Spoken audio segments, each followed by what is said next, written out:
안녕하세요, 세력입니다. 2020년 10월 30일 비트코인 및 알트코인 방송을 시작하도록 하겠습니다.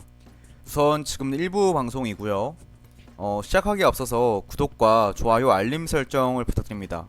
그 알림 설정이라는 거는 구독 옆에 있는 종 모양이고요. 제가 최근에 이제 방송을 좀 못했어요. 좀 개인적으로 좀 일이 안 좋은 일이 있었는데 이제 힘을 내서 좀 이제부터는 방송 다시 열심히 해보려고 하고 있고요.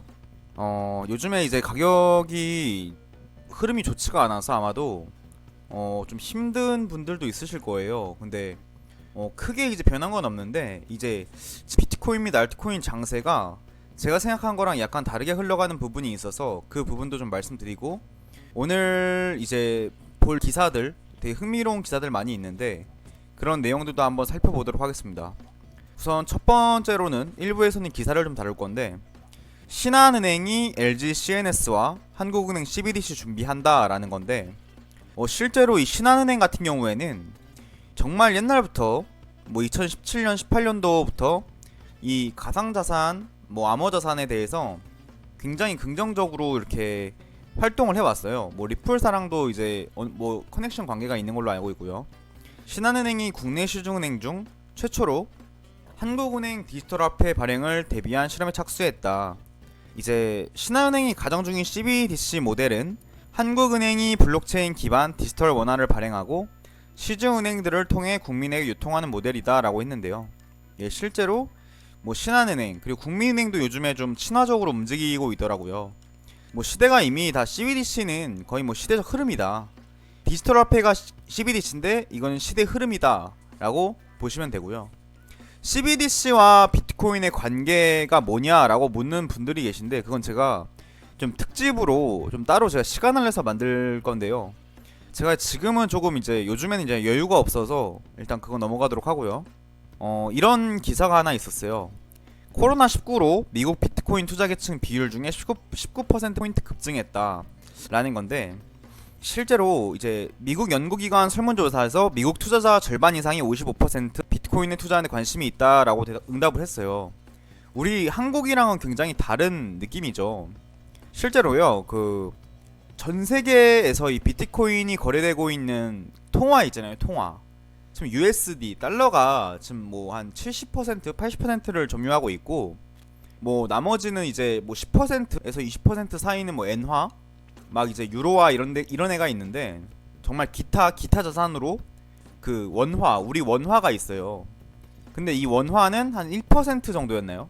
정말 기타에 분류될 정도로 미비하게 거래가 되고 있는 수준인데, 그렇기 때문에 지금 우리나라에서는 비트코인에 사람들이 아직 관심이 없죠. 근데 이미 나스닥 상장 기업들이 마이크로 스트래티지 뿐만 아니라 하나하나씩 뛰어들고 있거든요.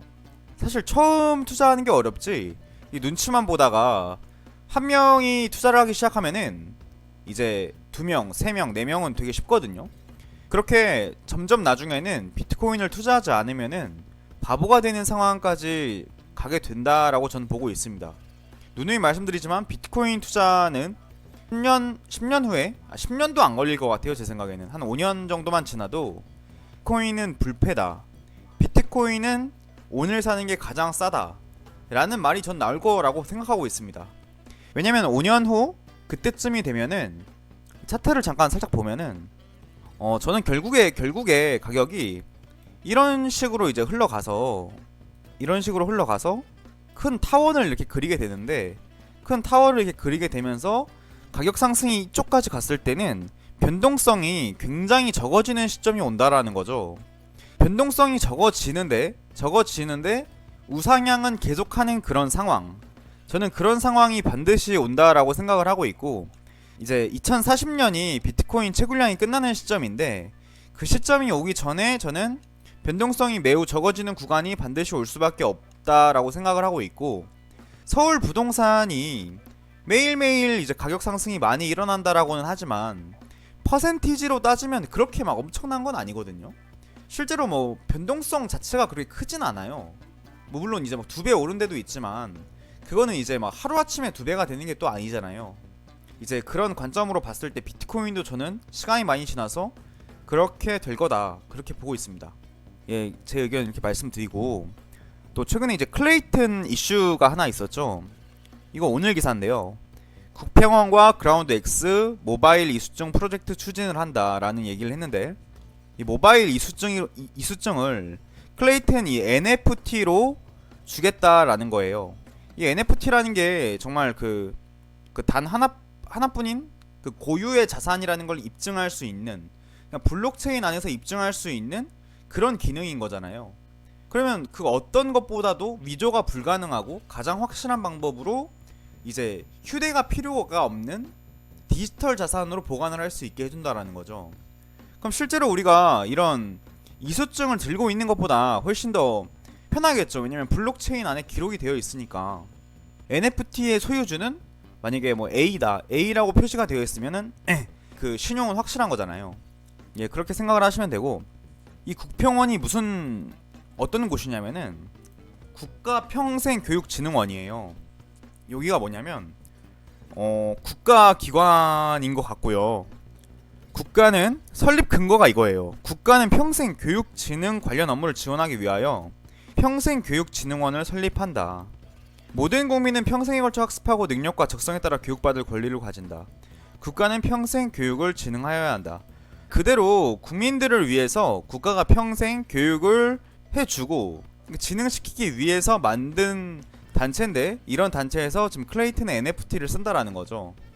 그러면 지금 국가에서도 이 클레이튼 사업을, 이 클레이튼이라는 암호 자산을 밀어주겠다라는 건데, 실제로 지금 뭐 신한은행이라던가 뭐 국민은행에서 뭐 클레이튼과의 어떤 업무 협정, 이런 움직임이 굉장히 많이 보이고 있거든요.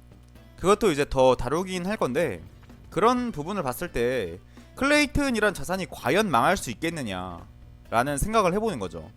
뭐 가격이야 요즘에 이제 시원치 않지만, 저는 이 클레이튼이라는 자산이 지금 투자를 만약에 한다면 좀 정말 시간이 많이 흘렀을 때 거의 레전드가 될 수 있지 않을까, 저는 그렇게 생각을 하고 있습니다. 예, 그렇게 좀 말씀을 드리고요. 또 다음 볼 것도 좀 흥미롭습니다. 굉장히 재밌는 기사인데, 신한은행과 코빗이 합작 법인을 설립을 추진을 한대요. 이 신한은행이 진짜 암호자산에 굉장히 친화적이거든요. 아시겠지만 이제 우리나라 이제 암호자산 거래소예요. 근데 이 둘이 합쳐서 가상자산 커스터디 서비스를 위한 합작 법인 설립을 검토 중이다라고 했어요. 코빗 30%, 신한 25%인데, 이 코빗이라는 거래소가요, 넥슨이 그 지분을 100%를 가지고 있대요. 근데 넥슨 맞죠 이거? 근데 이제 이 코빗이라는 데가 뭔지를 잘 아셔야 되는데, 이 코빗이 손정희 회장이 투자를 했던 이 넥슨 거라는 거를 주목을 해야 되거든요. 근데 이 손정희라는 분이 진짜 대단한 사람이에요. 진짜 대단한 사람이에요. 손정희 회장이 어떤 사람이냐면은, 이거는 진짜 되게 옛날 기사거든요. 18년도 4월 11일 기사인데요.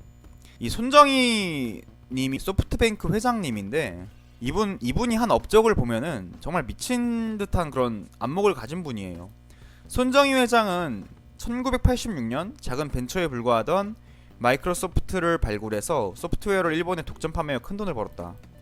이제 뭐 야후의 지분을 인수하고 야후 재팬을 또 세우는데, 재팬은 여전히 일본 포털 1위래요. 일본에서 지금 뭐 네이버 같은 회사를 만든 거죠.